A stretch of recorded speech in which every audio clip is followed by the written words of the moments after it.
Shalom Bapak Ibu yang ada di rumah. Berjumpa lagi dengan GB Lamtera di ibadah online pada pagi hari ini. Kita percaya hari ini bukan hari yang biasa. Dan kita percaya juga bahwa kuasa Tuhan hadir di setiap kita, di setiap rumah. Kita percaya juga akan ada pemulihan yang terjadi. Amin. Amin. Mari kita mau berdoa Tuhan.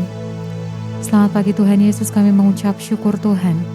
Karena ya Tuhan kami ada di ibadah online ya Tuhan pada pagi hari ini. Kami mau ya Tuhan bisa mengenal-Mu lebih dalam lagi Tuhan, karena kami begitu mengasihi-Mu. Kami mempersembahkan yang terbaik, pujian dan penyembahan kami yang terbaik bagi Engkau saja Tuhan. Biar ya Tuhan ini menjadi dupa yang harum yang menyenangkan hati-Mu. Kami percaya Yesus Tuhan, selepas ibadah ini Tuhan, ada suatu rema dalam kehidupan kami yang terjadi dan menjadi ya Tuhan pegangan hidup kami untuk menjalani hari-hari kami ya Tuhan, untuk menjadi pribadi yang lebih baik lagi. Di dalam nama Tuhan Yesus kami telah berdoa dan siap memuji dan menyembah Tuhan. Katakan amin. Haleluya. Ini kami Tuhan, kami mau datang ke hadirat-Mu Tuhan. Kami percaya Yesus Tuhan, ada Engkau Tuhan yang begitu mengasihi setiap kami Tuhan.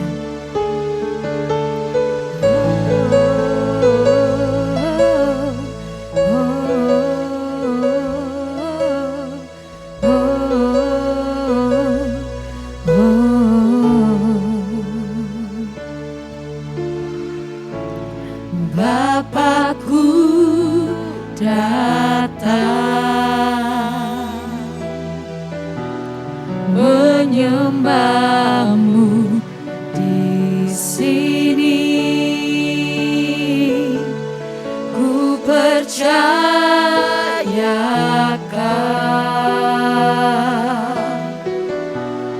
ada bagiku.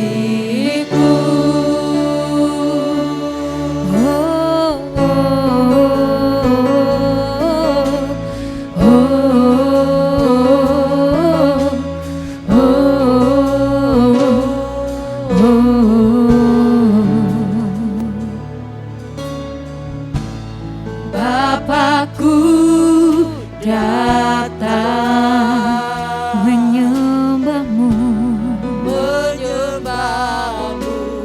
di sini. Kami percaya Kau ada bagiku. Percayakan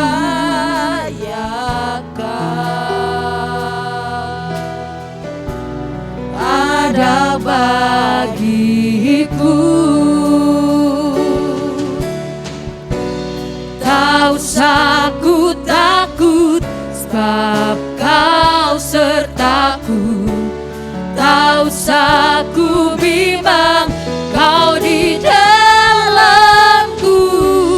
Tak usah ku cemas, Kau penghiburku. Saat ku lemah, Kau kuatku. Ku nyanyi haleluya,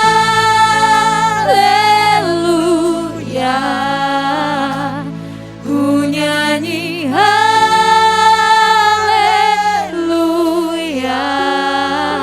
Sungguh Kau hebat, ajaib perkasa perbuatan-Mu.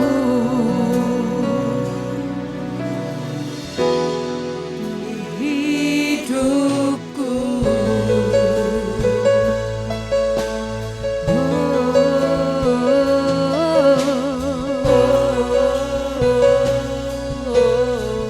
Kami mau datang Tuhan. Bapakku datang Menyembah-Mu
ajaib perkasa perbuatanmu, sebab ku mau nyanyi.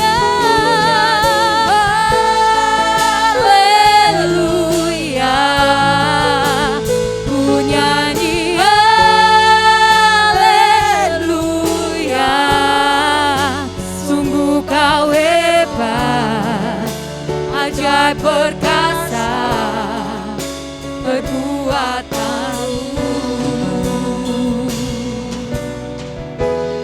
di hidupku.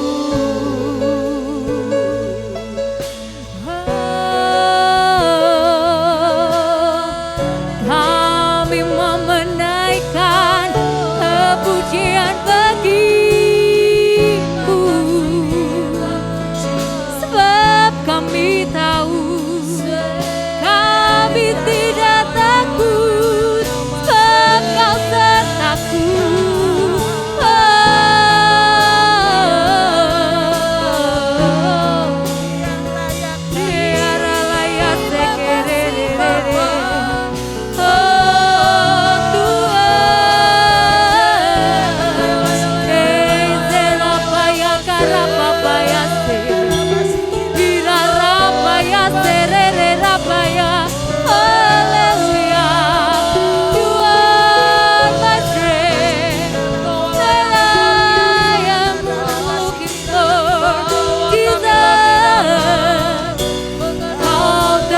Lebih besar dari segalanya.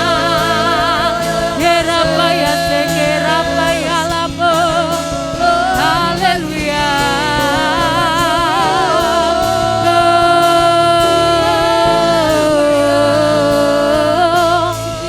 Jesus, Jesus. Kirapapaya sekerera rapaya mo.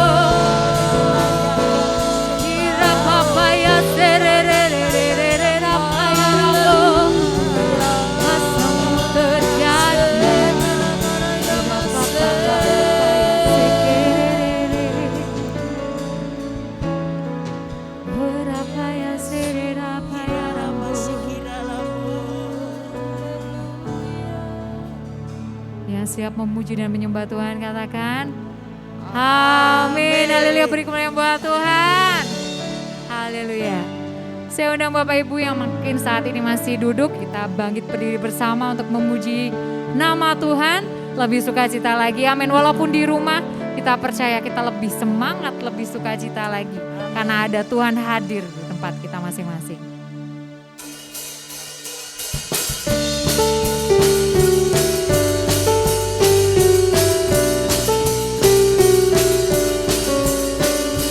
Dasar dari yang kuharapkan, bukti dari segala yang tak kulihat. Iman berikanku kekuatan untuk melakukan perkara yang hebat. Bersama Rohmu ku pasti menang.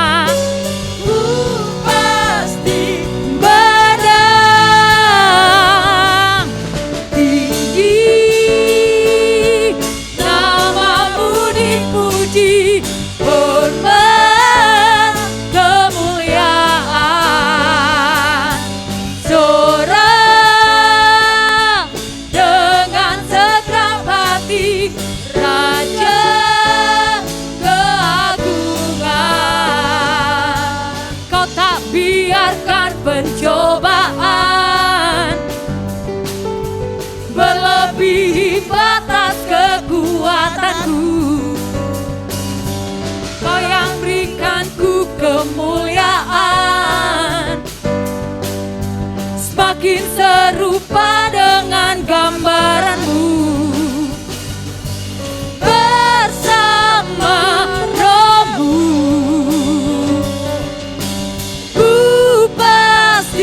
menang. Tinggi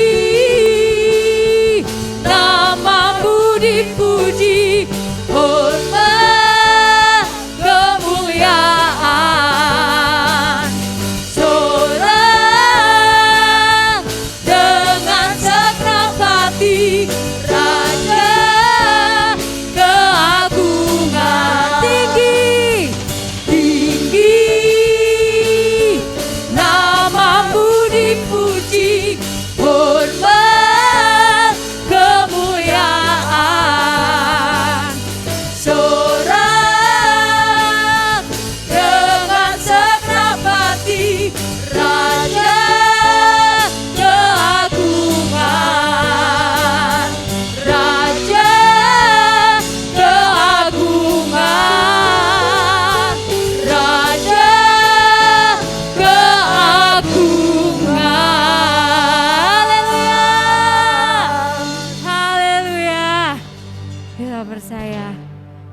Tuhan sudah di tempat kita masing-masing. Amin. Amin. Ini saatnya kita sujud di altarnya.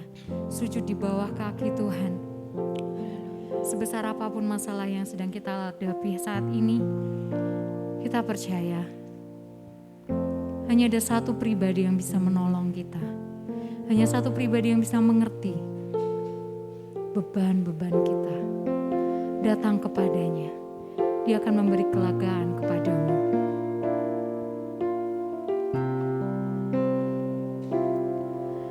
Bila hati Terasa berat, tak seorang pun mengerti bebanku. Ku tanya Yesus, apa yang harus ku buat?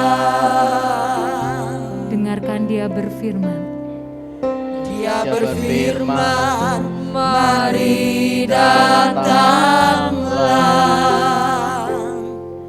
Dia selalu pedulikan aku. Ku datang Yesus, Dia pikul segala bebanku. Sujud di altarnya, ku bawa hidupku.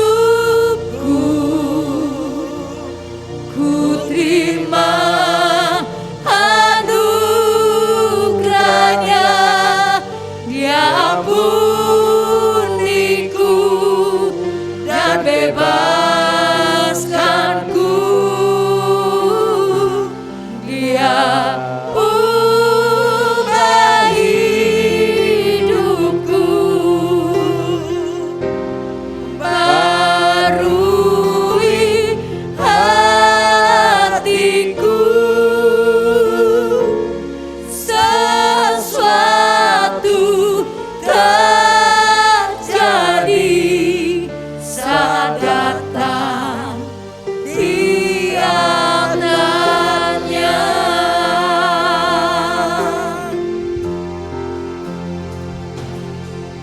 Bila hati terasa berat, tak seorang pun mengerti bebanku. Ku tanya Yesus, apa yang harus ku buat? Sebab dia berfirman. Dia berfirman, mari datanglah. Dia selalu pedulikan aku.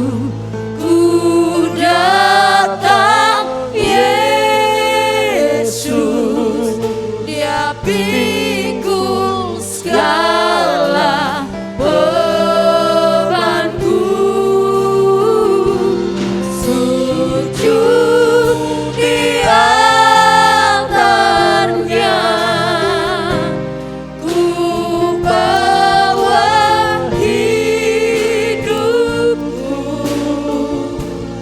Ku terima anugerahnya, Dia ampuniku dan bebaskanku. Dia ubah hidupku, barui hatiku. Sesuatu terjadi saat datang di altarnya. Sujud di altarnya, ku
terjadi, kuasa-Mu terjadi saat datang di altarnya.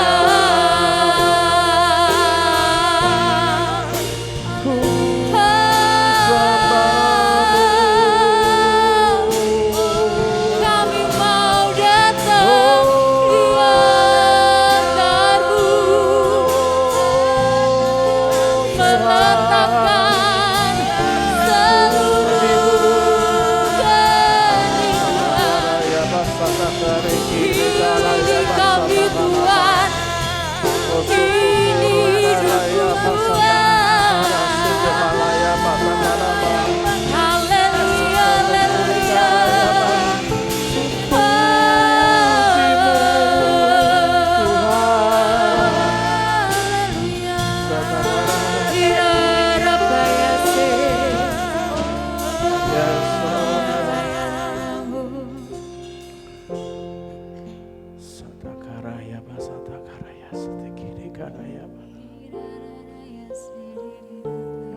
Sungguh agung dan mulia Kau Tuhan.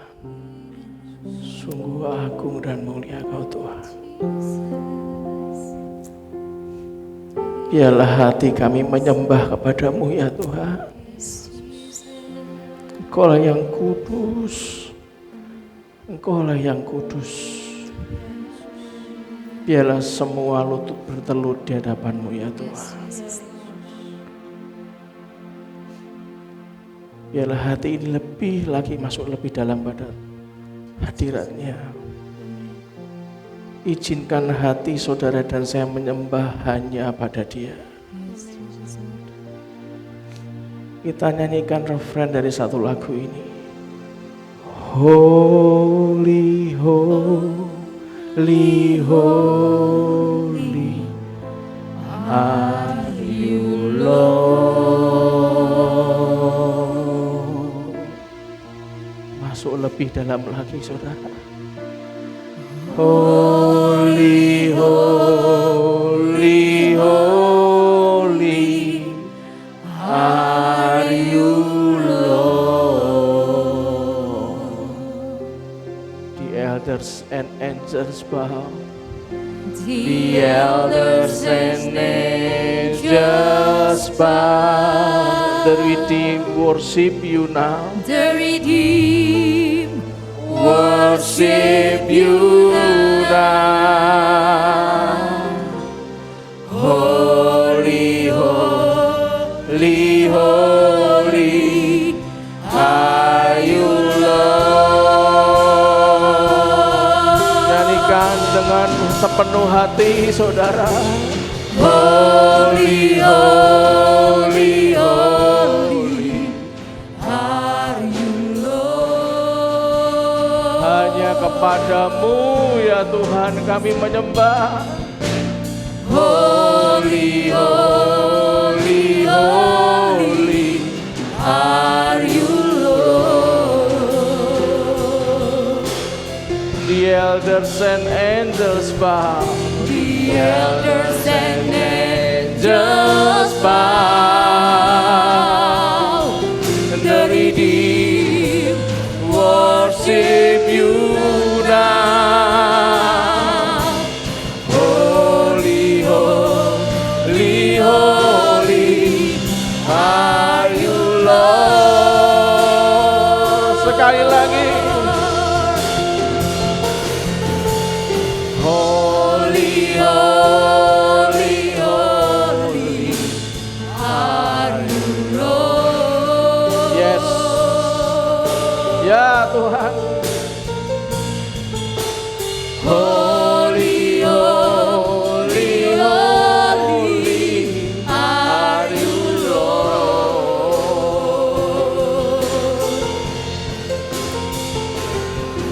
The elders and angels bow.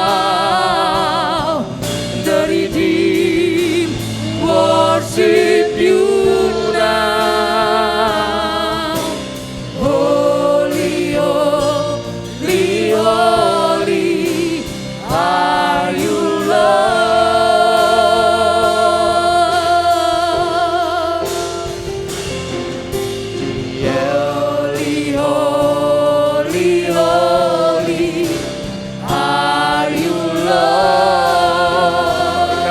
Katakan sekali lagi.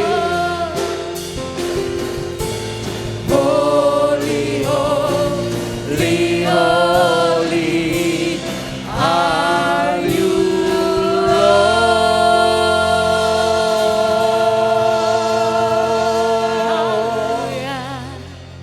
Hanya di dalam nama Tuhan Yesus Kristus, pagi ini kami lalui karena kasih karunia-Mu saja. Dan biar roh wahyu hikmat dan pengertian menuntun jalan kami. Dan kami belajar tentang self-producing, menghasilkan dari apa yang ada dalam diri kami. Semua untuk menyenangkan hati-Mu saja ya Tuhan. Biarlah Kau selalu teguhkan panggilan kami dalam hidup kami. Sehingga kami tahu, kami fokus kemana kami mau melangkah hanya untuk menyenangkan hati-Mu saja.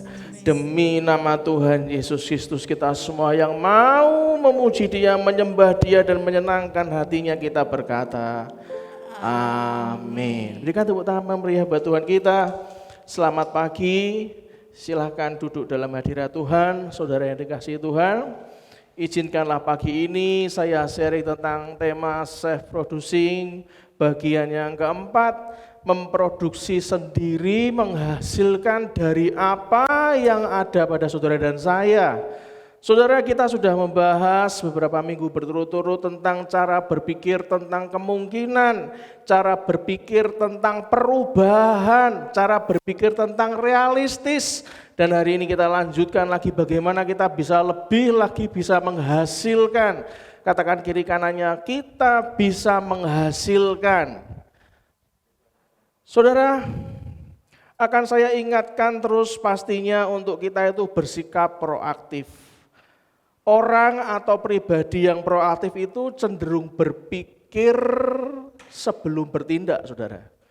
Sederhananya tuh saudara dan saya tuh mampu memilih respon atau tanggapan apa yang terjadi dalam hidup saudara dan saya. Sikap proaktif itu seringkali dihubungkan dengan sehari-hari yang terjadi, keseharian. Di mana respon atau tanggapan kita itu kita lebih memiliki tanggung jawab atas apa yang menjadi keputusan saudara dan saya, menjadi tanggung jawab atas diri kita sendiri dalam mengambil keputusan saat kita mengalami yang namanya kehidupan ini. Itulah kenapa hari ini Anda memutuskan mendengarkan ibadah online ataupun Anda datang ke gereja untuk Anda ibadah onsite, itu adalah sebuah keputusan yang bertanggung jawab. Yang setuju katakan amin. Saudara, hidup ini penuh dengan pilihan. Anda mau hari ini tidak ibadah, Anda mau melakukan apapun, itu pilihan Anda dan saya. Dan kita diberikan kebebasan untuk melakukan apapun. Tapi hari ini saya ingatkan ke Anda, apapun yang Anda pilih, tentukanlah pilihan sesuai dengan keyakinan hati kita kepada Tuhan. Karena tidak semua pilihan kita itu benar, saudara. Tidak semua pilihan kita itu cukup dengan logika. Anda nanti baca di rumah Yosua 24 ayat 15. Tentang apa yang kita alami saat ini, suatu saat nanti saya selalu ingatkan Anda beberapa minggu ini, pasti akan ada fase di mana saudara dan saya berkata, oh, walah, jadi ini toh yang selama ini Tuhan itu rencanakan dalam hidup saya. Untuk itu fase ini dan apapun yang Anda nikmati sekarang, saya harus katakan bersabarlah. Katakan kiri kanannya, bersabar bro, bersabar sis, bersabar papa mama, bersabar kok kakak adik. Anda bisa lihat sendiri di ulangan 8 yang ketiga. Selamat, saya katakan selamat menjalani hidup yang sangat berarti ini. Ingat, hidup itu berarti, jangan berhenti hanya karena hal-hal yang enggak penting. Itu Kejadian 19 ayat 26. 2 minggu yang lalu saya sudah cerita, bukan karena hari ini indah kita bahagia, bukan. Namun karena kita tuh bahagia maka hari ini menjadi indah, saudara. Bukan karena tidak ada rintangan kita jadi optimis. Namun karena kita optimis maka semua rintangan itu menjadi tidak terasa. Bukan karena semuanya baik maka kita tersenyum, bukan. Namun karena kita tuh sudah mengawali hari dengan senyum. Coba senyum kiri kanannya, senyum dulu. Enak kan? Kalau kita tersenyum maka kita akan mengalami kebaikan, menjadi baik, saudara. Enggak ada hari yang menyulitkan kok saudara, kecuali diri kita sendiri yang membuatnya jadi sulit. Tuhan itu tidak menjanjikan setiap perjalanan bersama dengan Dia itu akan begitu mudah untuk dilalui, enggak pernah janji kok. Namun Dia itu menjanjikan bahwa sesulit apapun keadaan kita, perhatikan baik-baik, tidak akan pernah kita melaluinya sendiri. Yang setuju katakan amin. Nah, kalau enggak akan pernah melalui sendiri ya pasti menang toh saudara. Semakin kita kenal Tuhan, semakin kita tuh kagum akan pengertiannya. Yang juga katakan yes. Mari kita baca Filipi pasal yang keempat, ayat yang ke-8. Filipi pasal yang keempat, ayat yang ke-8. Kita baca sama-sama, 2, 3. Jadi akhirnya, perhatikan. Anda mau ngawali kayak apa, itu kata-kata ini diawali dengan jadi, yaitu kesimpulannya akhirnya, perhatikan. Saudara-saudara, perhatikan apa, dikatakan apa? Semua yang benar, semua yang mulia, semua yang adil, semua yang suci, semua yang manis, semua yang sedap didengar, semua yang disebut kebajikan dan patut dipuji, apa saudara? Pikirkanlah semuanya itu, saudara, agar dapat mengalami damai sejahtera, agar dapat mengalami kemerdekaan Allah dari kecemasan, dari kekhawatiran. Orang percaya itu harus menetapkan, katakan sama-sama dengan saya 2, 3, menetapkan. Apa yang ditetapkan Pak? Menetapkan pikiran kita. Pada apa Pak? Ditetapkan pikiran kita pada hal-hal yang benar, yang mulia, yang adil, yang suci, yang manis, yang sedap didengar. Nah itu semua saudara. Paulus berkata bahwa apabila kita melakukan hal ini, maka Allah sumber damai sejahtera itu akan menyertai Anda dan saya. Baca di Filipi 4 ayat 9. Apabila kita menetapkan hati kita kepada hal-hal yang keji dari dunia ini, menetapkan hati kok kepada hal yang keji. Nah maka akibatnya sukacita, damai sejahtera, dan hubungan dekat dengan Allah itu akan lenyap. Maka jangan pernah kita menetapkan hati pada hal-hal yang keji dari dunia ini. Hati kita enggak dikawali lagi sama Tuhan. Sebagai manusia yang masih hidup di dunia, siapa yang masih hidup angkat tangan? Ya pasti masih toh saudara. Orang Kristen tuh enggak bebas dari masalah. Coba saya tanya lagi, siapa yang masih hidup di tempat ini angkat tangan? Lah makanya kalau kita angkat tangan, tak beritahu, pengikut Kristus dan semua yang tidak pengikut Kristus itu enggak bebas dari masalah. Demikian juga dengan jemaat di Filipi yang kita baca tadi. Yang mencemaskan Paulus dan juga memikirkan keselamatan diri mereka sendiri loh. Di Filipi itu mencemaskan Paulus loh. Dan di sana tuh juga memikirkan keselamatan diri mereka sendiri loh di Filipi. Dalam hidup yang demikian tuh Paulus memberikan beberapa nasihat untuk hidup dalam situasi seperti itu pada saat itu di Filipi. Apa nasihatnya Pak? Saya catat ada beberapa. Yang pertama, di tengah masalah dan ancaman, kita itu diajak untuk memelihara kesatuan dan kesehatian di antara umat Tuhan. Katakan sama-sama dengan saya, memelihara kesatuan dan kesehatian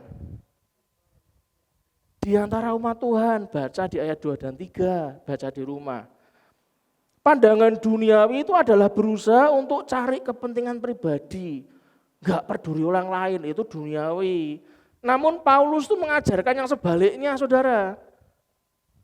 Para pemimpin jemaat itu harus senantiasa mempererat kesatuan di antara jemaat dan saling memperhatikan kepentingan sesamanya. Loh, itu pesannya Paulus.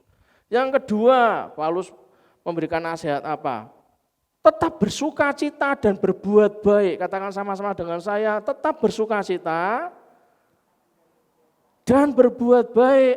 Anda bisa baca sendiri di Filipi tadi ayat 4 dan 5. Di tengah-tengah kesulitan, siapa yang di tengah-tengah kesulitan angkat tangan.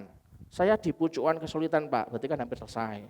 Kalau di tengah-tengah kesulitan, biasanya hanya sedikit orang yang mau berbuat baik bagi sesamanya.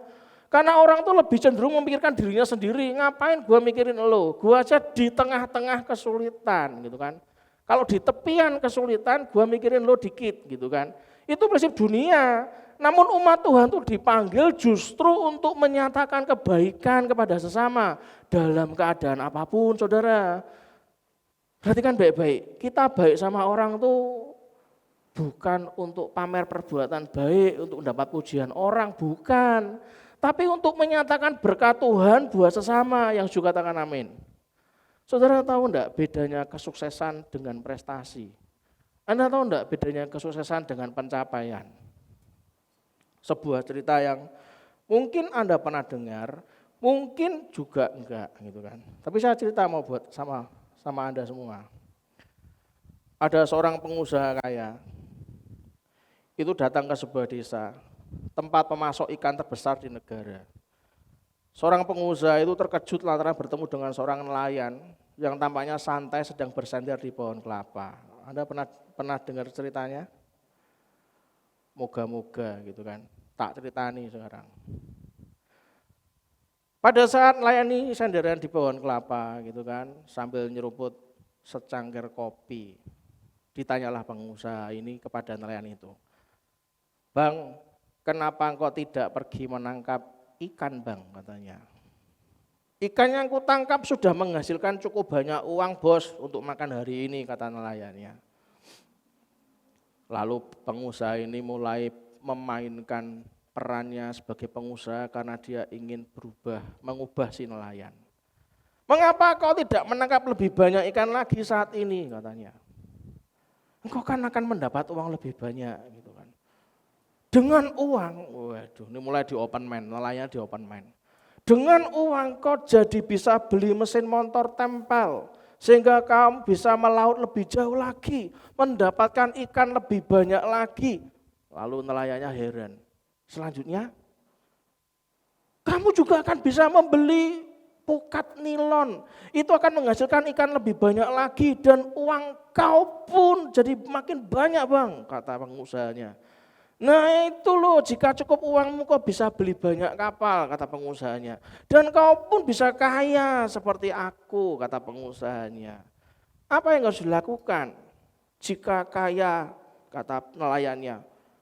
"Apa yang harus aku lakukan jika aku jadi nelayan kaya?" Pertanyaan yang jujur dan polos gitu kan. Pengusaha ngomong apa? "Bang, kau bisa bersantai, menikmati hidup jika sudah kaya." Lalu nelayan ngomong ini, "Lah memangnya bos lihat aku sedang apa? Aku iki santai, Bos. Ora usah ngenteni kaya, saiki lho wis santai." Saudara yang dikasihi Tuhan, kalau Anda lihat dari cerita yang pernah mungkin Anda baca, yang salah yang mana coba? Menurut saya enggak ada yang salah. Loh kok bisa, Pak? Harusnya nelayannya, Pak. Nelayannya itu kurang gereng gitu loh, Pak. Loh, sik toh. Saudara, nelayan ini bahagia enggak dengan pencapaiannya? Bahagia. Menurut Anda nelayan ini merasa dirinya sukses enggak? Merasa dirinya sukses. Kalau pengusaha itu mengopen mind dan beranggapan bahwa sang nelayan tadi pasti punya kapasitas yang sama seperti pengusahanya, saya beritahu saudara, belum tentu. Berapa banyak kalau Anda tuh enggak sadar panggilan Anda, ya toh, berapa banyak Anda itu pengen mencapai yang namanya kesuksesan, tapi keliru dengan cara yang salah. Anda beranggapan bahwa kesuksesan itu harus benar-benar sesuai dengan apa yang dicita-citakan orang lain dan saya harus mengikutinya.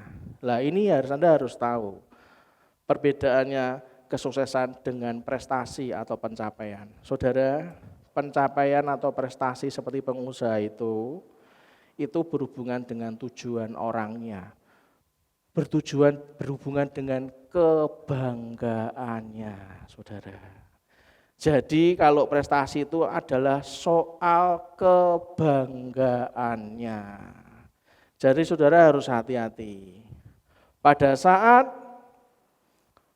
apa yang dikatakan oleh Paulus di nasihat keduanya, tetap bersukacita dan berbuat baik. Anda boleh memberikan masukan kepada orang lain untuk bisa menjadi seperti Anda, tapi jangan paksakan kepada orang lain, karena masing-masing orang itu punya kapasitas yang berbeda-beda, saudara. Dan kalau Anda mencapai accomplishment Anda, mencapai prestasi Anda itu hanya untuk mendapatkan pujian orang, untuk mendapatkan sebuah kebanggaan karena dipuji orang, saya beritahu, Anda masuk ke dalam tujuan yang salah dalam hidup ini.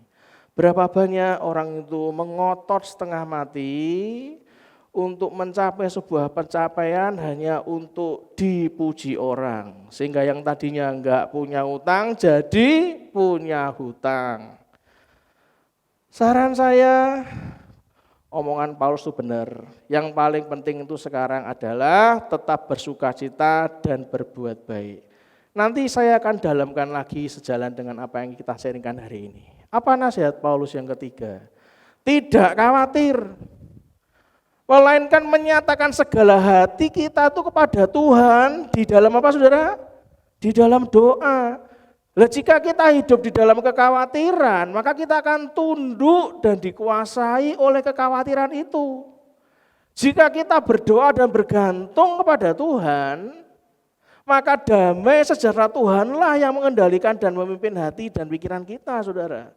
Itu nasihat Paulus. Nasihat Paulus yang keempat apa? Memikirkan dan melakukan segala sesuatu yang baik seperti yang diajarkan Paulus di ayat 8 dan 9. Berpikir mengenai hal-hal yang baik dan mulia. Perhatikan.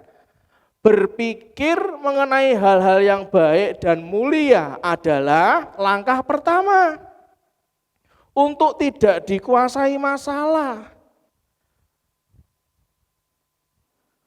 Namun agar dapat lolos dan menjadi pemenang, kita tidak hanya berhenti dari berpikir saja mengenai hal baik dan mulia, tapi kita mulai mempraktekkan, katakan sama-sama dengan saya, mempraktekkan. Mempraktekkan semua pikiran baik tersebut, saudara. Karena itu pilihlah untuk mengambil sikap positif di tengah-tengah arus dunia ini. Ingat, sikap positif itu bukan berdasarkan akal budi kita semata, melainkan berdasarkan pada janji firman-Nya, pada panggilannya, saudara.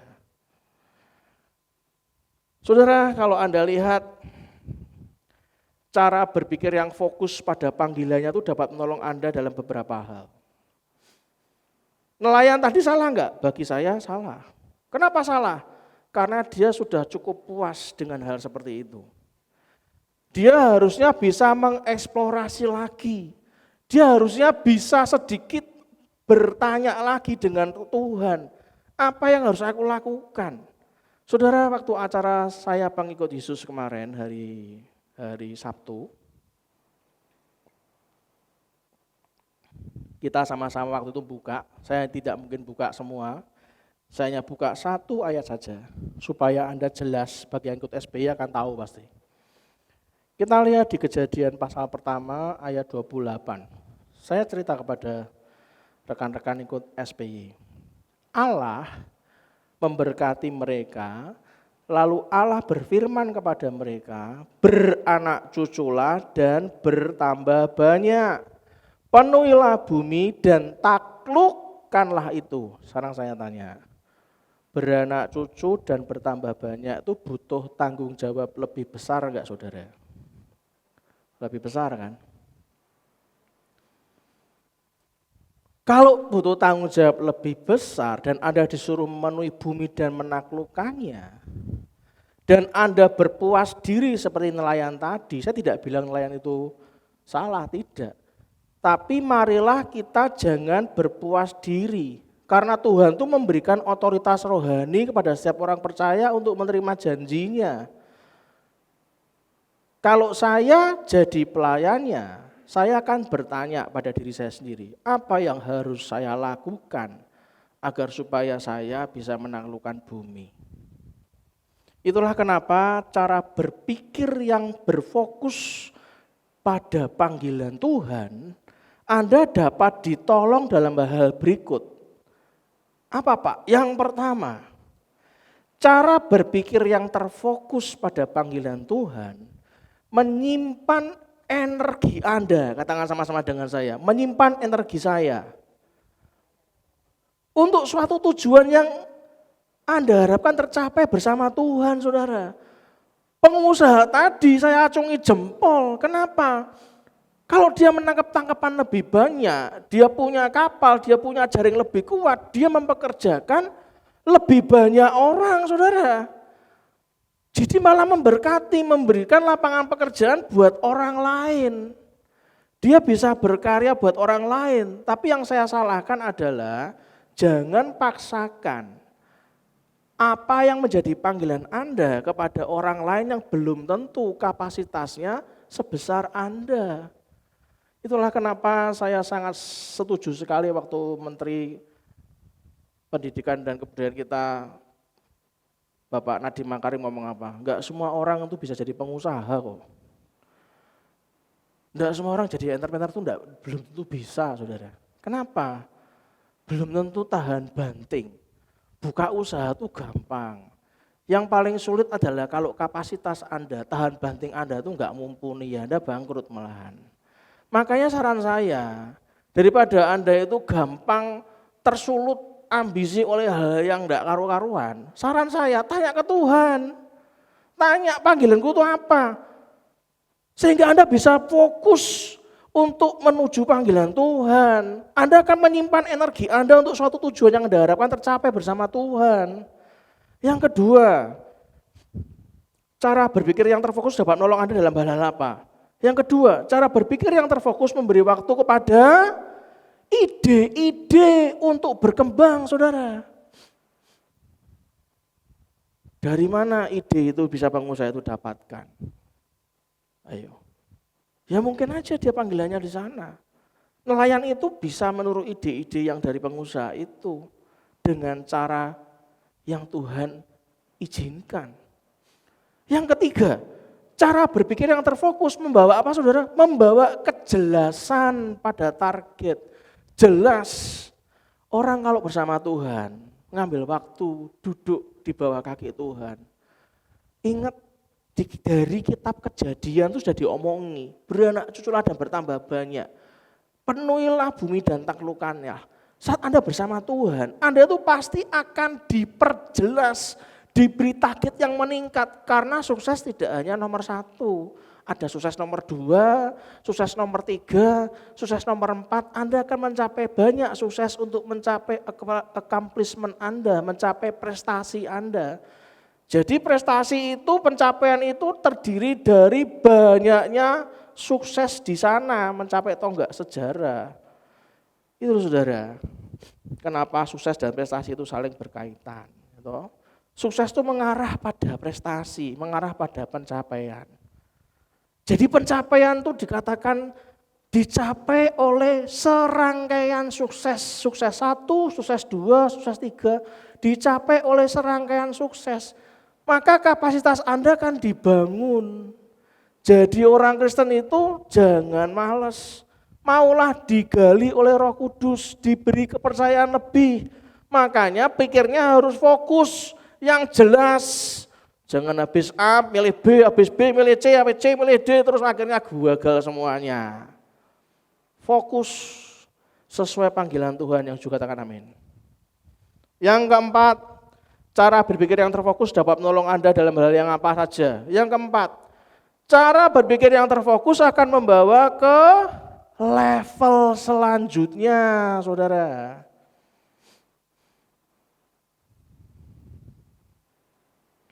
Itulah kenapa kalau orang itu tidak punya visi dan misi yang dari Tuhan, saya berdoa, saya sungguh berdoa, supaya Anda bisa mendapatkan dengan jelas yang dari Tuhan.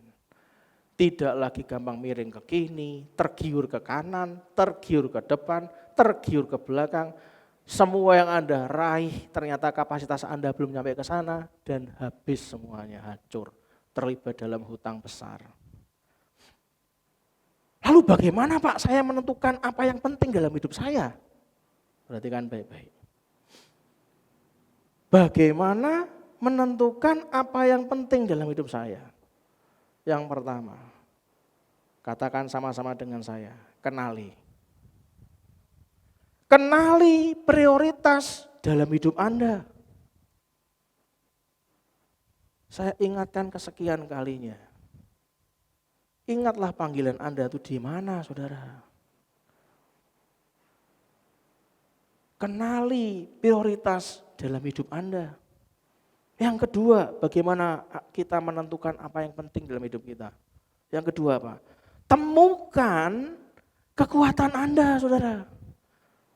Saudara, ibadah online ini Anda bisa melihat dengan mata yang jelas. Apakah saya punya talenta main tamborin? Ya ora mungkin toh saudara. Lah saya mau suruh tamborin suruh bagaimana? Ngene-mengene, ya ora mungkin toh. Suara saya suruh ngalahkan busa kita, ya ora mungkin toh saudara. Suara saya itu membuat banyak tikus lari semua, kucing aja marah-marah kok saudara di rumah. Saya tuh mengenali kekuatan saya, nggak bisa saudara. Saya suruh main drum kayak Biorim tadi, waduh, rontok saudara barung saya. Temukan kekuatan Anda. Dan Anda harus kenali, kalau Anda sudah tahu, Anda harus kenali itu prioritas dalam hidup Anda itu harus bagaimana. Yang ketiga apa? Bagaimana kita menentukan apa yang penting dalam hidup kita. Yang ketiga apa? Kembangkan, katakan sama-sama dengan saya, kembangkan. Kembangkan mimpi kita. Mimpi itu gratis, mengembangkan mimpi itu gratis. Di sana Anda tanya, Tuhan aku harus bagaimana? Yang sesuai dengan kapasitas saya. Harus belajar bagaimana untuk aku berlatih. Saudara, siapa yang mengerjakan PR Anda? Yang tempo hari saya ingatkan lagi 2 minggu yang lalu. Siapa yang mengerjakan PR? Ada mama saya angkat tangan. Banyak yang tidak angkat tangan. Sekarang saya tanya lagi. Siapa yang mengerjakan PR? Angkat tangan. PR yang mana toh Pak? Waduh mumet. PR yang Anda harus melihat di Google, tokoh Alkitab atau tokoh dunia mana yang bisa mengerti yang diarahkan oleh Roh Kudus, Anda bisa tahu, Anda bisa belajar dari masa kesuksesannya yang dilalui dari kesuksesan kecil. Loh, ternyata itu kan melalui pencapaian itu kan karena melalui kesuksesan kecil sampai kesuksesan besar. Sukses 1, sukses 2, sukses 3, sukses 4, itu kan dilalui sama tokoh-tokoh itu saudara. Nah sekarang kita mulai belajar nih, bagaimana seorang pemimpin menjaga fokusnya, saudara. Bagaimana sih mereka tuh jaga fokusnya? Anda pelajari mereka. Yang pertama, bagaimana mereka menjaga fokusnya? Singkirkan gangguan sebanyak mungkin, saudara.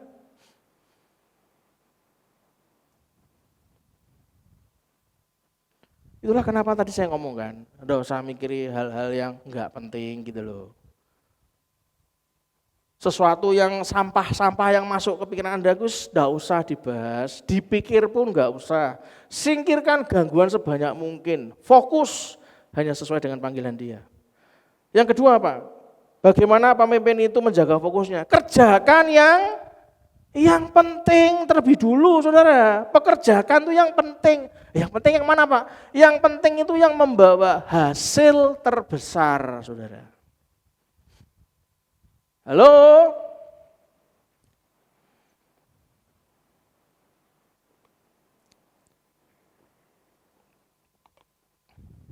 Siapa di tempat ini yang memang panggilan Anda untuk berkarya itu bekerja dengan orang lain sebagai staf atau karyawan atau apapun, angkat tangan. Siapa di tempat Anda yang memang menjadi profesi Anda itu bukan buka sendiri, tapi Anda misalnya sebagai seorang dokter atau pengacara atau apapun, tapi Anda ada di payungnya orang lain. Enggak apa-apa saudara, emang berdosa? Kan tidak kan? Tapi banyak orang itu sekarang kan buku itu kan banyak dibaca di mana-mana. Buku apapun dibeli, semua dibaca. YouTube dilihat. Wah, sekarang luar biasa, semua terbuka. Yang saya sering dengar itu apa? Banyak orang itu curi-curi waktu di jam kerjanya untuk mengerjakan hal yang berbeda. Dengan alih-alih berpandangan apa? Itu kan saya mulai merintis usaha saya sendiri. Lah, coba saya tanya, secara alkitabiah, kalau Anda dibayar oleh perusahaan itu, di mana Anda harus berkompeten di sana dan bertanggung jawab, terus Anda mengerjakan dan mencuri-curi waktu, pertanyaan saya, itu alkitabiah atau tidak? Ayo. Tapi kan saya, betul kan? Begitu Anda mulai ada kata-kata, tapi kan saya, berapa banyak orang begitu dia tidak sadar akan kapasitas dirinya, bahkan dia tidak mau bayar harga dengan benar di hadapan Tuhan dan dia di hadapan sesama, malah nggak jadi berkat. Malah akhirnya dia tergiur dengan yang lain, dia tiba-tiba memajukan surat pengunduran diri, dia buka usaha, dan sesuatu yang hasilnya harusnya besar, dia dapatkan gaji dari Tuhan, diizinkan dapat gaji besar, dia menjadi sesuatu yang tidak pasti, dan dia keluar jegrek, tiba-tiba usahanya hancur, dan dia kehilangan hasil yang terbesar yang harusnya Tuhan sudah siapkan. Itu loh saya ngomong apa? Dengar panggilan Anda. Ya tapi kalau Tuhan tidak izinkan Pak, Tuhan itu maha dahsyat. Dia punya 1 triliun cara lebih, ribuan triliun, malah miliaran triliun cara untuk mengupgrade kapasitas kita. Bagaimana dengan Anda yang dipanggil untuk jadi full timer, termasuk saya? Ayo. Itulah kenapa prioritas itu akan menentukan bagaimana Anda bisa menjaga fokus Anda. Yang ketiga, bagaimana seorang pemimpin menjaga fokusnya. Yang ketiga, jadwalkan, perhatikan, jadwalkan waktu untuk berpikir, saudara. Anda ambil waktu untuk berpikir bersama Tuhan. Rembukan, rundingan sama keluarga, berpikir. Yang keempat, tentukan tujuan yang jelas, yang spesifik. Dan yang kelima, ini yang paling penting, berdayakan orang lain untuk menjaga pertanggungjawaban Anda kepada manusia dan pada Tuhan itu berdayakan orang lain.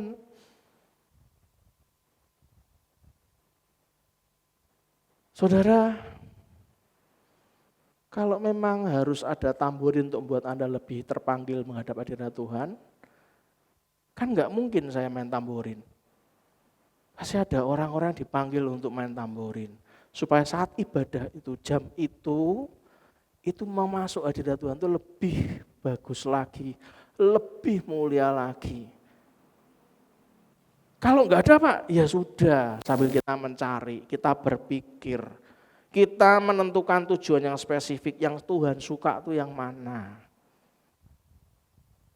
Saya pernah cerita 2 minggu lalu bukan, bagaimana realitanya saat tidak ada satupun yang bisa main untuk ibadah online.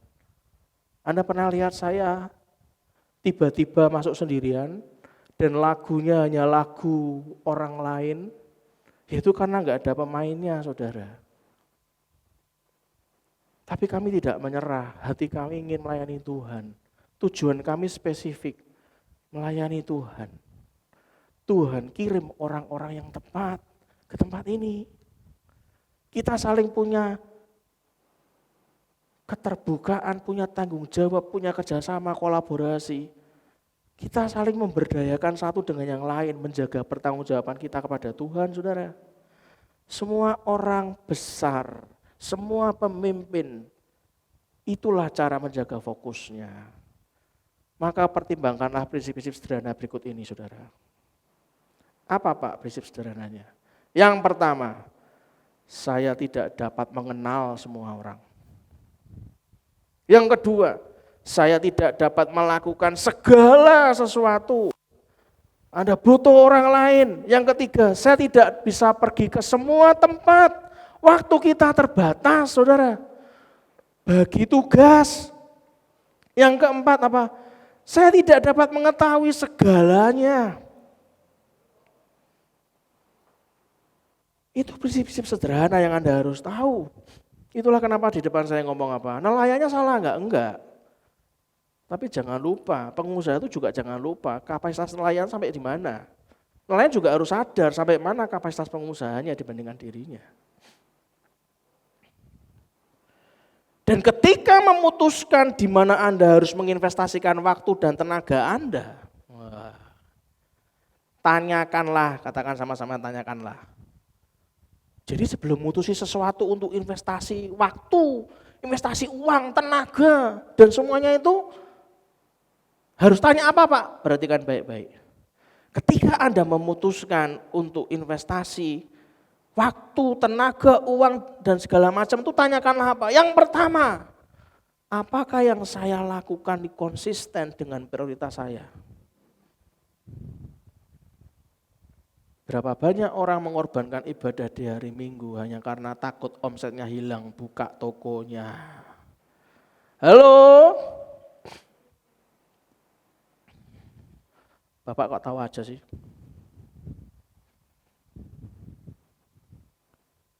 Dulu belum buka toko, kan?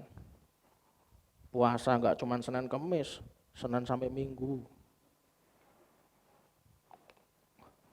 Tuhan, beri aku berkat supaya aku bisa hidup dengan layak.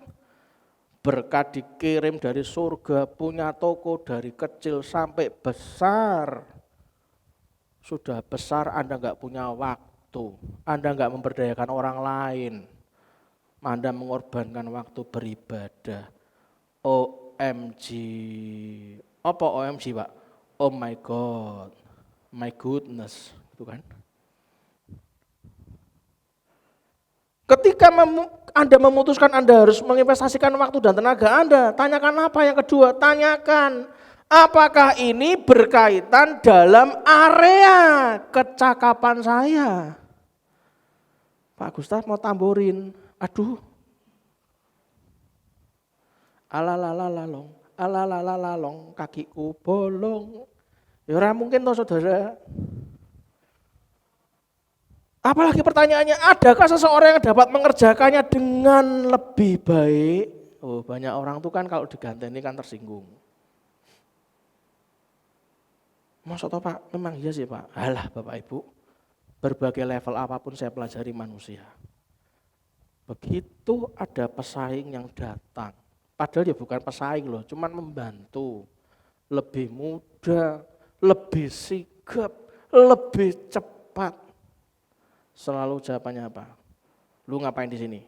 Lu per jam dibayar berapa sama bosku? Kamu ngapain aja di sini? Waduh, dimusuhi saudara. Anda harus tanya saat Anda memutuskan di mana Anda harus menginvestasikan waktu, tenaga dan segala macam. Tanyakanlah, adakah orang yang dapat mengerjakan dengan lebih baik? Kalau ada, suruh orang yang lain lebih baik. Anda hadapkan ke Tuhan. Tuhan, aku tak ajak kerja sama orang ini. Kasih aku hikmat bagaimana supaya aku bisa bertumbuh. Kalau perlu aku berguru sama dia. Kan gitu saudara.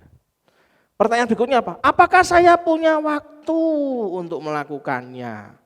Saudara, beberapa orang itu saya lihat multitalenta. Semua bisa.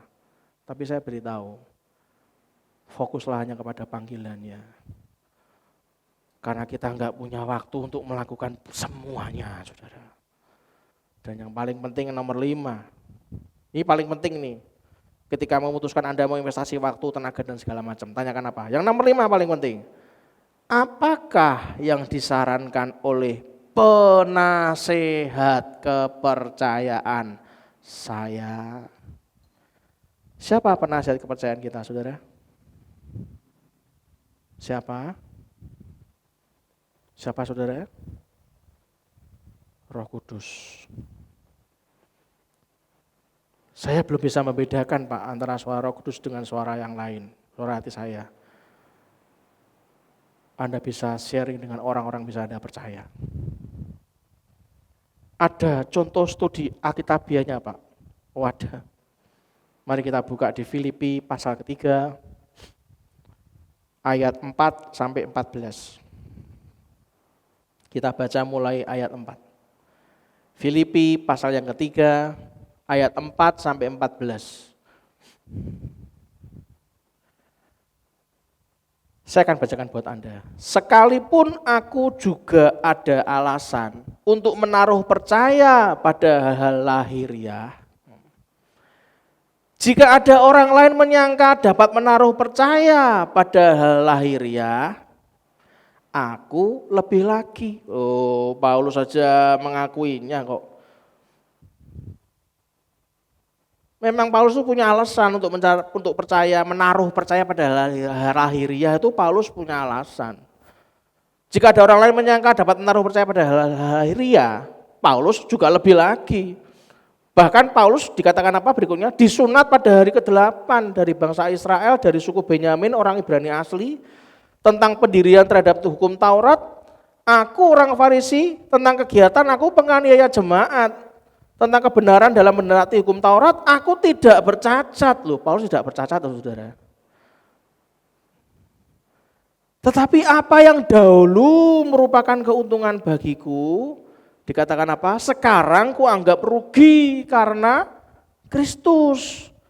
Malahan segala sesuatu yang kuanggap rugi karena pengenalan akan Kristus Yesus Tuhanku lebih mulia daripada semuanya.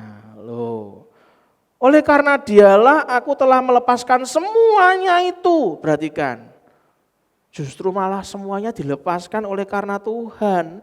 Oleh karena dialah aku telah melepaskan semuanya itu dan menganggapnya apa saudara? Sampah. Supaya aku, perhatikan, memperoleh Kristus dan berada dalam Dia, bukan dengan kebenaranku sendiri karena mentaati hukum Taurat, melainkan dengan kebenaran karena kepercayaan kepada Kristus, yaitu kebenaran yang Allah anugerahkan berdasarkan kepercayaan. Dipercaya Tuhan itu segala sesuatu, saudara. Panggilannya itu jauh lebih tinggi dibandingkan panggilan kita sebagai manusia dalam daging. Dikatakan apa? Yang ku kehendaki ialah mengenal Dia dan kuasa kebangkitannya dan persekutuan dalam penderitaannya, di mana aku menjadi serupa dengan Dia dalam kematiannya, supaya aku akhirnya beroleh kebangkitan dari antara orang mati. Bukan seolah-olah aku telah memperoleh hal ini atau telah sempurna, melainkan aku mengejarnya. Perhatikan baik-baik, Paulus ngomong apa? Aku tuh mengejarnya. Kalau aku dapat menangkapnya, karena aku pun telah ditangkap oleh Kristus Yesus. Hari gini Anda lari dari Yesus. Anda tidak mengutamakan ibadah, hari sabatmu ibadah. Alasane akeh, loro mules buka toko, ono wis jawabane wis.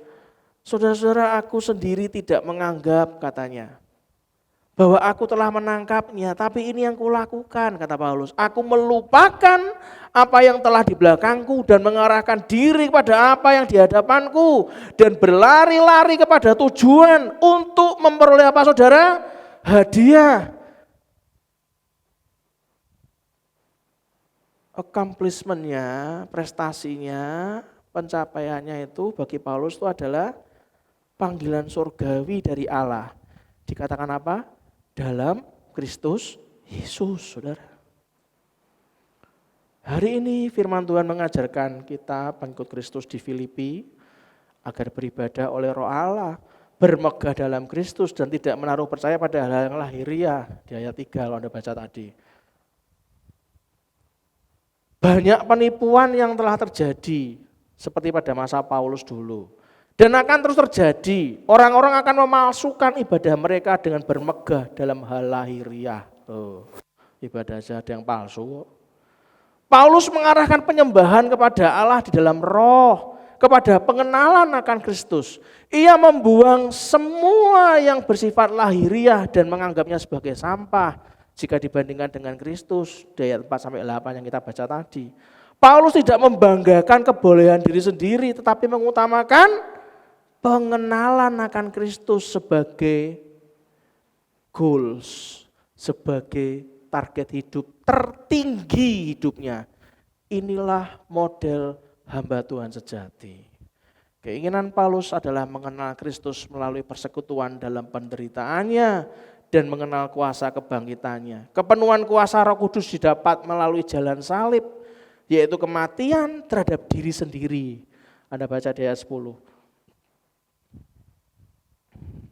Saudara, saya beritahu, yang dilakukan Paulus ini kelihatannya bertolak belakang dengan hal yang cenderung orang banggakan zaman now. Pengenalan Paulus adalah pengenalan akan pengalaman iman yang membawa Paulus kepada suatu proses identifikasi dirinya dia serupa Kristus. Hidup Kristus menjelma dalam diri Paulus sedemikian sehingga hidup Paulus seolah sebuah ungkapan ulang hidup Kristus sendiri. Hebat. Semua yang bisa mengalami proses identifikasi itu harus dibuang, saudara. Saya ajak tentang Paulus, tentang kisah Paulus ini, studi Alkitabiah tentang Paulus, saya ajak Anda merenung. Renungkan apa saja dalam hidup Anda yang masih Anda pentingkan lebih daripada Tuhan. Renungkan, bersediakah Anda menganggapnya sampah dan membuangnya.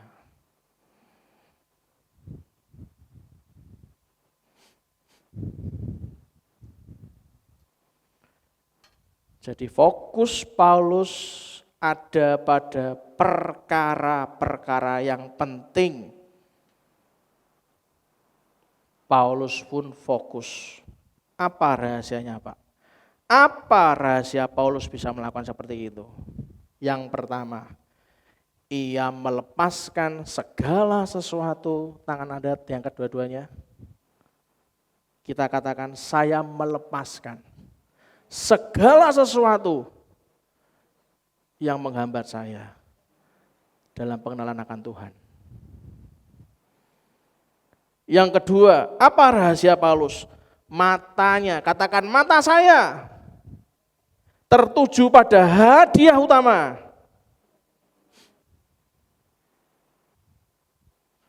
Yang ketiga, ia berlari-lari. Katakan sama-sama dengan saya berlari-lari mencapai tujuan dengan gairah yang terfokus kepada Tuhan.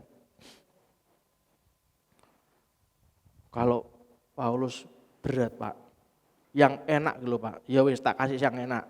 Salomo, langsung ada, Salomo, iki Pak, ini idaman saya. Mari kita lihat studi Alkitabiah Raja Salomo. Kita buka Pengkhotbah pasal 2 ayat 1 sampai 11. Pengkhotbah pasal 2 ayat 1 sampai 11. Apa judul perikopnya? Hikmat dan kebodohan adalah hal yang sia-sia. Loh, hikmat loh. Siapa yang lebih hebatnya lebih Salomo? Enggak ada. Dia ngomong apa di Pengkhotbah pasal 2 ayat 1 sampai 11, judul perikopnya aja udah ketahuan. Hikmat dan kebodohan adalah hal yang sia-sia. Hikmatnya sia-sia, bodoh tuh ya sia-sia, makanya jangan bodoh. Dikatakan apa? 2, 3, aku berkata dalam hati, mari aku hendak menguji kegirangan, nikmatilah kesenangan. Tapi lihat katanya, juga itu pun sia-sia. Tentang tertawa aku berkata, loh padahal tertawa loh, tentang tertawa. Dia ngomong apa? Salomo ngomong apa? Itu bodoh katanya. Dan mengenai kegirangan, dia ngomong apa? Apa gunanya? Aku menyelidiki diriku dengan menyegarkan tubuhku dengan anggur, sedang akal budiku tetap memimpin dengan hikmat. Dan dengan memperoleh kebebalan sampai aku mengetahui apa yang baik bagi anak-anak manusia untuk dilakukan di bawah langit selama hidup mereka yang pendek itu. Aku melakukan pekerjaan-pekerjaan besar, mendirikan bagiku rumah-rumah, menanami bagiku kebun-kebun anggur, aku mengusahakan bagiku kebun-kebun dan taman-taman, dan menanaminya dengan rupa-rupa pohon buah-buahan. Aku menggali bagiku kolam-kolam untuk mengairi, dari situ tanaman pohon-pohon muda. Salomo ngomong apa? Aku membeli budak-budak laki-laki dan perempuan, dan ada budak-budak yang lahir di rumahku. Aku mempunyai juga banyak sapi dan kambing domba, melebihi siapapun yang pernah hidup di Yerusalem sebelum aku. Hebat bukan saudara? Hebat sekali. Aku mengumpulkan bagiku juga perak dan emas, harta benda raja-raja dan daerah-daerah. Hebat memang, aku mencari bagiku biduan-biduan dan biduanita, dan yang menyenangkan anak-anak manusia, ya ini banyak gunde. Anda kan suka kalau udah dengar kayak gini kan senang banget. Salomo, yes. Gitu kan. Dikatakan apa? Dengan demikian aku menjadi besar. Masuk gini, ya itu Pak, itu gitu kan. Itu tujuan saya ingin mencapai seperti itu. Gitu kan. Banyak orang kan pengennya gitu.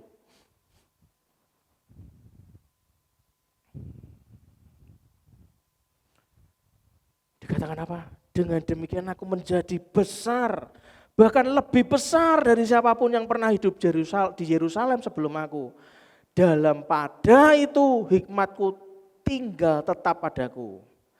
Aku tidak merintangi mataku dari apapun yang dikehendakinya, dan aku tidak menahan hatiku dari sukacita apapun, sebab hatiku bersukacita karena segala jerih payahku. Itulah buah segala jerih payahku. Bahasa lainnya, ini adalah pencapaianku. Dari kesuksesan 1, sukses 2, sukses 3, dan sukses yang lain-lain, ribuan sukses yang Salomo dapatkan. Itulah buah segala jerih payahku, bangga dia. Ketika aku meneliti segala pekerjaan yang telah dilakukan tanganku dan segala usaha yang telah kulakukan itu dengan jerih payah. Dikatakan apa? Lihatlah. Nah ini di stabilo saudara, yang atas jangan sampai domblong-domblong, sampai ngiler-ngiler. Ini di stabilo, lihatlah. Dikatakan apa? Segala sesuatu adalah kesia-siaan dan usaha menjaring angin. Memang tidak ada keuntungan di bawah matahari. Salomo menceritakan bagaimana ia telah mencoba kesenangan, kekayaan dan kenikmatan budaya dalam usaha menemukan kepuasan dan hidup yang menyenangkan. Namun semua ini tidak menghasilkan kebahagiaan sejati. Hidup masih tidak memuaskan. Itu yang dia yang ngomong, bukan saya.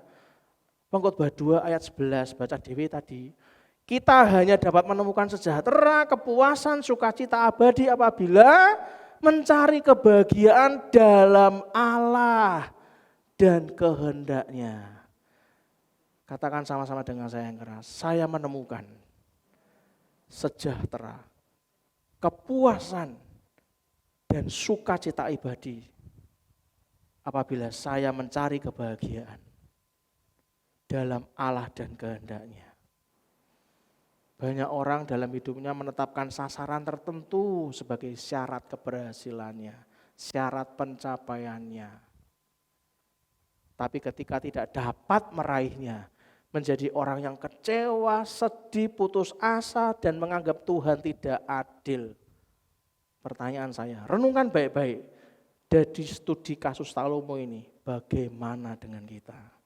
Renungkan, orang yang dapat menikmati hidup itu adalah orang yang mampu bersyukur dan menerima segala anugerah yang Tuhan berikan kepadanya. Fokuslah hanya pada panggilan saudara. Yesus katakan amin. Kaya belum tentu mulia, gak ada yang salah dengan kaya. Miskin belum tentu hina. Kaya belum tentu bahagia. Miskin juga belum tentu sengsara, saudara.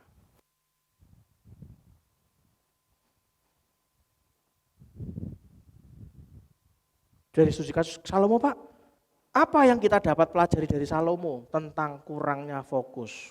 Salomo semua dikejar, makanya orang fokus. Apa yang dapat kita pelajari dari Salomo tentang kurangnya fokus? Yang pertama, ia mengejar terlalu banyak target dalam jangka waktu yang terlalu pendek, saudara. Itu kesalahan Salomo. Yang kedua, ia mengejar tujuan yang salah untuk mencapai hasil yang diharapkan dia, bukan yang Tuhan harapkan. Dia ngejar yang diharapkan, tujuannya salah. Yang ketiga, targetnya bersifat untuk kepentingan pribadi. Kenapa saya sedang ngomong di depan kan? Anda tahu accomplishment itu apa? Prestasi, pencapaian. Itu fokusnya ke pribadi. Jangan, fokusnya ke Tuhan. Apalagi yang menjadi Salomo kurang fokus.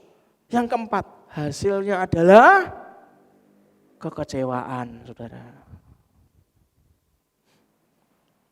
Pertimbangkanlah karakter yang dimiliki oleh para pemikir hebat yang Anda pelajari. Aku durung gawe PR, Pak. Buatlah PR-nya. Kerjakanlah pekerjaan rumah Anda. Pertimbangkanlah karakter yang dimiliki oleh para pemikir hebat. Apa, Pak? Yang pertama, orang yang berpikir kreatif. Orang-orang pemikir hebat ini fokus. Karena fokus, maka dia menyediakan waktu untuk berpikir. Maka dia berpikir kreatif. Orang yang berpikir kreatif itu menghargai ide, saudara. Itulah kenapa Tuhan itu bisa pakai siapa saja untuk Anda bisa punya ide, punya hikmat baru. Kalau Anda pikir mendengarkan khotbah itu menjemukan, omongannya sama terus, jangan-jangan Anda sudah bosan dengan Tuhan. Loh, padahal sumber dari ide itu, sumber dari hikmat itu adalah Tuhan semata. Orang yang berpikir kreatif mengeksplorasi pilihan. Ada banyak pilihan, dieksplor. Mana ya yang menyukakan hati Tuhan? Yang ini, yang ini, yang ini. Dieksplor lagi. Orang yang berpikir kreatif tidak takut pada kegagalan. Itulah kenapa kalau Anda gagal, oh berarti saya menemukan cara yang tidak benar. Saya kelompokkan cara ini tidak benar. Jangan ulangi cara yang tidak benar. Cari cara yang benar. Yang membawa kita kepada kesuksesan 1, kesuksesan 2, dan berikutnya. Gagal lagi, masukkan ke kolom kegagalan. Oh berarti aku jangan ulangi yang ini. Sharingkan kepada orang-orang lain. Kok jangan melakukan yang ini ya. Yang ini tuh gagal. Tapi kalau kamu bisa berarti kamu bagus. Talentamu lebih dari saya berarti. Tapi gak usah takut dengan kegagalan. Yang keempat apa? Orang-orang yang berpikir kreatif bersedia untuk menjadi berbeda, saudara. Orang-orang kreatif itu bersedia untuk jadi berbeda. Di awal-awal Anda akan dicap, orang ini fanatik. Orang ini nyentrik. Orang ini, lebih parah lagi, orang ini gendeng. Orang ini gila, edan. Lah kalau Tuhan gak ngomong edan, ngapain Anda pikirin? Yang kelima, orang yang berpikir kreatif itu mengeksplorasi jalur yang belum dikenal. Anda akan dikenalkan dengan Tuhan dengan orang-orang yang tidak pernah Anda bayangkan. Kok bisa aku kenal sama orang ini ya? Kok bisa aku ketemu sama itu ya? Kok bisa aku ketemu sama ini ya? Padahal aku dulu cuma mengabarkan Injil keselamatan. Tapi kenapa aku bisa ketemu sama orang ini, ketemu sama orang itu, ketemu sama ini? Anda akan diberikan talenta untuk mengeksplorasi jalur yang belum dikenal. Dan orang yang berpikir kreatif akan mengajukan pertanyaan. Jangan malu untuk bertanya, saudara. Ingat baik-baik. Kapasitas Anda itu akan terus digali dengan benar kalau Anda itu mau belajar. Dimulai dari awal dengan bertanya. Yang ketujuh, orang yang berpikir kreatif menghabiskan waktu dengan orang-orang kreatif lainnya. Bukan dengan orang-orang negatif lainnya, bukan. Dengan orang-orang kreatif lainnya. Itulah kenapa kami ngomong sama busa kita, sama tim kami. Kalau memang Anda lagi repot, enggak apa-apa. Kami akan berdoa dan akan mencari orang-orang yang hatinya merindu sama Tuhan. Dan kami akan ajak kumpul orang-orang yang mau kreatif bersama dengan Tuhan. Yang mau maju bersama dengan Tuhan. Dan yang kedelapan, yang paling penting.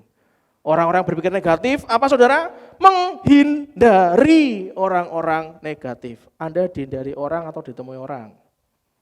Kalau Anda dihindari orang, jangan sakit hati dulu. Jangan-jangan kuncinya ada di Anda sendiri, saudara. Ternyata Anda banyak hal negatif yang Anda keluarkan dari perkataan Anda.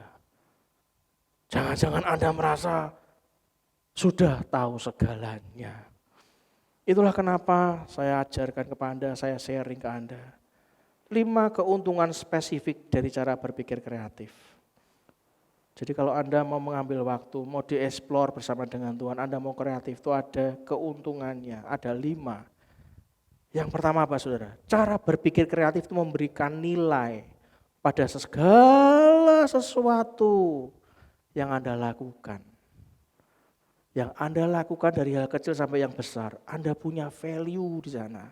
Punya nilai karena Anda kreatif, enggak monoton.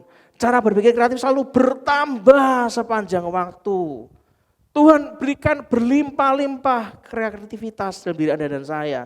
Cara berpikir kreatif menarik orang kepada Anda. Cara berpikir kreatif adalah kunci dalam kegiatan Anda belajar. Cara berpikir kreatif menantang status quo lah. Yang menantang ini, Anda tahu status quo itu akan merasa tertantang orang-orang punya status quo. Apa artinya status quo, Pak? Seringkali kata status quo ini bermakna negatif karena berlawanan dengan makna perubahan. Status quo itu biasanya dianggap anti perubahan.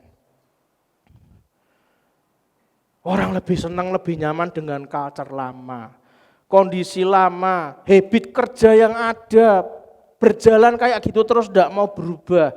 Pokoknya nyaman dengan cara lama, ya kuwi status quo. Dan tak beritahu, Tuhan itu dinamis, katakan dengan kiri kanannya, Tuhan itu dinamis. Ojo dadi wong antik.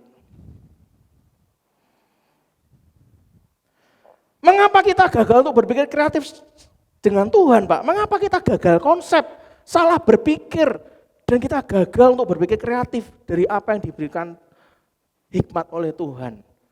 Yang pertama bisa jadi, maaf loh saudara, maaf loh ya, jadwal Anda terlalu padat, enggak punya waktu untuk mikir, saudara. Yang kedua, agenda Anda mendesak, membuat sulit untuk melangkah perlahan dan mengajukan pertanyaan. Agenda Anda tidak ada. Agenda yang mendesak membuat sulit Anda melangkah apapun. Terlalu gemuk ya bisa, sampai organisasinya terlalu besar dan terlalu banyak birokrasi dan mendesak. Dan Anda bingung mau ngapain kalau ada perubahan. Dan yang ketiga, yang terlalu banyak terjadi karena sikap yang sok tahu. Tidak menunjukkan penghargaan kepada ide orang lain, saudara. Saudara, perhatikan baik-baik. Kita hidup itu bukan untuk disukai. Amin. Kita hidup itu untuk mengasihi. Yang juga katakan amin. Hidup itu baik ketika Anda bahagia. Baik, setuju saya. Tetapi jauh lebih baik ketika orang lain bahagia karena kebaikan Anda dan saya. Yang juga katakan amin. Itulah kenapa Amsal 2 ayat 10-11 ngomong apa? Karena hikmat akan masuk ke dalam hatimu dan pengetahuan akan menyenangkan jiwamu, kebijaksanaan akan memelihara engkau, kepandaian akan menjaga engkau. Saudara, Anda tahu mengapa lebah itu, tawon itu cepat menemukan bunga, cepat banget lebah menemukan bunga, dan mengapa lalat itu cepat menemukan kotoran? Saya pernah memberikan contoh hal ini. Karena mata lebah itu didesain hanya untuk menemukan bunga. Sedangkan mata lalat itu didesain khusus untuk menemukan kotoran, saudara. Kenapa? Mengapa? Dalam pikiran lebah hanyalah madu dan madu saja, enggak ada yang lain. Sebaliknya dalam pikiran lalat itu hanya kotoran dan kotoran saja, enggak ada yang lain. Hasilnya susah bagi lebah untuk menemukan kotoran, tapi mudah dan cepat bagi lebah untuk menemukan bunga dimanapun. Sebaliknya susah bagi lalat untuk menemukan bunga, tapi mudah dan cepat bagi lalat untuk menemukan kotoran dimanapun. Bagaimana hasil akhirnya? Apa hasil akhirnya oleh orang-orang yang seperti lebah? Dan apa hasil akhirnya buat orang-orang seperti lalat? Lebah itu kaya akan madu yang sangat bermanfaat buat orang lain. Sedangkan lalat itu kaya juga, tapi akan kuman penyakit. Itulah kenapa Mazmur 139 ayat 23 sampai 24 ngomong apa? Selidikilah aku, ya Allah. Dan kenalah hatiku, ujilah aku. Hebat kan? Selidiki aku, kenalah hatiku, ujilah aku, dan kenalah pikiran-pikiranku. Lihatlah apakah jalanku serong, dan tuntunlah aku di jalan yang kekal. Apa yang Anda pikirkan akan menghasilkan apa yang Anda lihat. Dan apa yang Anda lihat akan menghasilkan apa yang Anda peroleh. Saudara, di SPY kemarin saya juga ngomong hidup itu tergantung dengan hati dan pikiran Anda. Amin. Hati dan pikiran yang selalu negatif, maka apa saja yang Anda lihat akan selalu jadi negatif. Hasil akhirnya akan sebuah kehidupan negatif yang penuh permasalahan. Kenapa hidupmu banyak masalah? Ya karena hati dan pikiran Anda selalu negatif. Kalau hati dan pikiran Anda selalu positif, maka apa saja yang Anda lihat dan selalu akan jadi positif. Maka hasil akhirnya akan menjadi kehidupan positif yang penuh kebahagiaan. Pilihan ada di tangan Anda sendiri. Mazmur 94 ayat 19 ngomong apa? Apabila bertambah banyak pikiran dalam batinku, penghiburanmu menyenangkan jiwaku.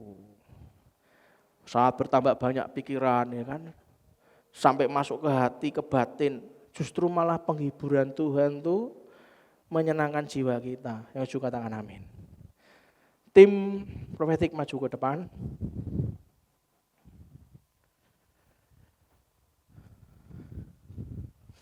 Saudara, itulah kenapa Pengkhotbah 10 ayat 1 sampai 2 ngomong apa?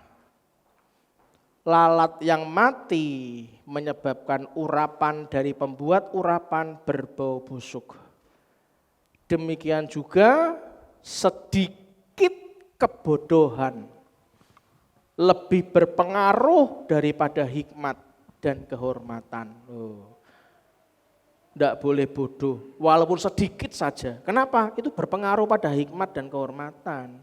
Hati orang yang berhikmat menuju ke kanan, tapi hati orang bodoh ke kiri, saudara. Itulah kenapa Albert Einstein, siapa yang pernah dengar Albert Einstein angkat tangan, ngomong apa? Beri nilai dari usahanya, jangan dari hasilnya. Hasil itu belum mencapai itu biasa, gagal itu biasa. Katakan sama-sama dengan saya, gagal itu biasa. Tapi nilai dari usahanya dalam mencapai sukses 1, sukses 2, sukses 3, sukses 4, dan sukses seterusnya bersama Tuhan. Itu yang dinilai. Albert Einstein ngomong apa? Baru kita bisa menilai kehidupan. Berusahalah bersama Tuhan. Banyak orang berorientasi ke hasil, bukan melihat proses atau usaha yang dilakukan oleh orang lain. Tapi Tuhan itu menilai hati dan hidup Anda. Amin, saudara. Satu pujian.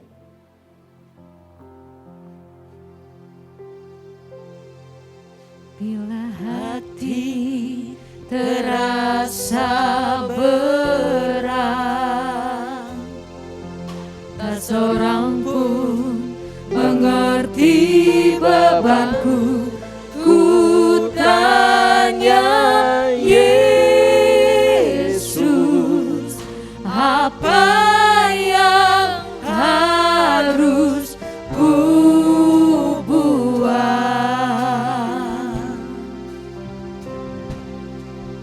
Dia berfirman, mari datanglah. Dia selalu pedulikan aku. Ku datang Yesus, Dia pikul segala bebanku. Sujud di altarnya, ku bawa hidupku. Ku terima anugerahnya, Dia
kami berlutut di hadirat-Mu ya Tuhan.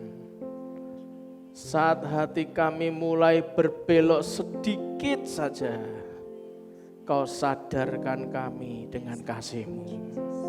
Saat mata kami mulai buta dan telinga kami mulai tuli akan Engkau ya Tuhan, Kau buka mata kami, Kau buka telinga kami, karena Kau mengasihiku. Tuhan, terima kasih untuk apa yang hari ini Kau izinkan kami, Kau ingatkan kami, supaya kami mencapai pencapaian bersama Tuhan, menjadi kebanggaan Allah dan manusia, menjadi punya nilai di hadapan banyak orang, karena Engkau yang turut bekerja dalam kehidupan kami. Ajari kami ya Tuhan, punya pola pikir yang benar di hadapan-Mu. Ajari kami Tuhan punya hati yang mau dibentuk oleh Tuhan saja. Sehingga saat self-producing ini menjadi nyata, kami menghasilkan dari apa yang ada pada kami daripada-Mu. Semua akan mencapai sesuai dengan tujuan dan kehendak Tuhan saja. Berkati ibadah pagi ini Tuhan. Biarlah Roh Kudus sendiri yang menuntun kami detail-detailnya. Ajari kami terus untuk ingat panggilan kami. Bukan hanya menuju ke dunia semata, tapi kami tahu kemana kami akan menuju. Biarlah pagi ini sebelum kami selesaikan ibadah ini, tuntun kami, ajari kami berapa yang harus kami persembahkan. Dari punya hati yang taat kepada Tuhan, punya hati yang mau nurut sama kehendak Tuhan. Ajari ya Tuhan, sehingga apa yang kami lakukan pasti menuai sesuai dengan tujuan dan kehendak-Mu saja. Biarlah Tuhan, kuduskanlah persembahan yang kami berikan, seperti 5 roti dan 2 ikan, jatuh ke tangan Tuhan Yesus Kristus, diucapkan syukur di atasnya, dipecah-pecahkannya, dan dibagikan memberi makan 5.000 orang laki-laki sampai kenyang, dan masih sisa 12 bakul. Inilah kami, biarlah kami punya sukses dan pencapaian seperti kehendak-Mu saja. Biarlah kita mengakhiri ibadah ini dengan mengaminkan doa berkat ini. Angkat kedua tangan kita dan aminkan doa berkat ini. Tuhan berkati engkau dan melindungi engkau. Tuhan menyinari engkau dengan wajahnya dan beri engkau kasih karunia. Tuhan menghadapkan wajahnya kepadamu dan memberi engkau damai sejahtera. Diberkatilah seluruh isi hidup pernikahanmu. Diberkatilah semua keturunanmu. Diberkatilah masa studimu. Diberkatilah pekerjaan dan pelayananmu. Diberkatilah masa pensiunmu. Semua dalam kendali dan kuat kuasa Tuhan. Karenapun saudara keluar dan masuk, pergi dan pulang, mendapatkan perlindungan dari Allah yang maha tinggi. Biar panjang umur, kesehatan, kemurahan, kemakmuran semuanya disediakan Tuhan. Untuk mencapai tujuan dan keinginannya saja. Biarlah berkat dari Allah Bapa, Putra dan Roh Kudus, berlandaskan dari iman kepada Tuhan Yesus Kristus. Kita semua yang mau diberkati, kita katakan amin. Berikan tepuk tangan paling meriah buat Tuhan kita. Shalom. Tuhan memberkati. Salam sayang saya buat semua keluarga Anda. God bless you. Haleluya. Kita terberkati dengan firman pada pagi hari ini. Kita mau memuji Tuhan dengan lebih sukacita lagi.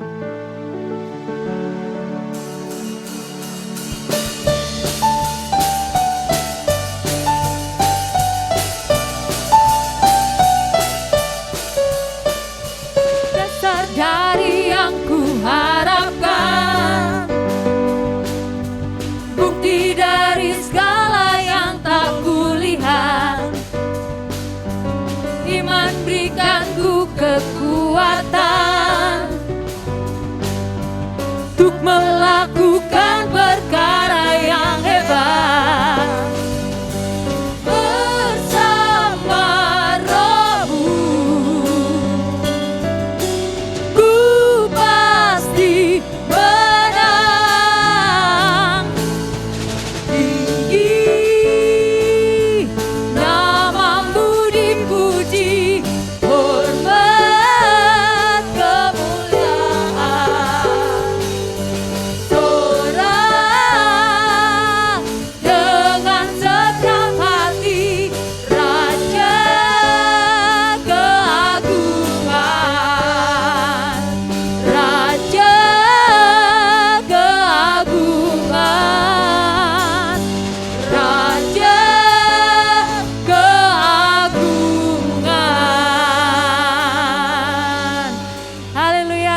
Yesus memberkati. Sampai jumpa di ibadah minggu depan.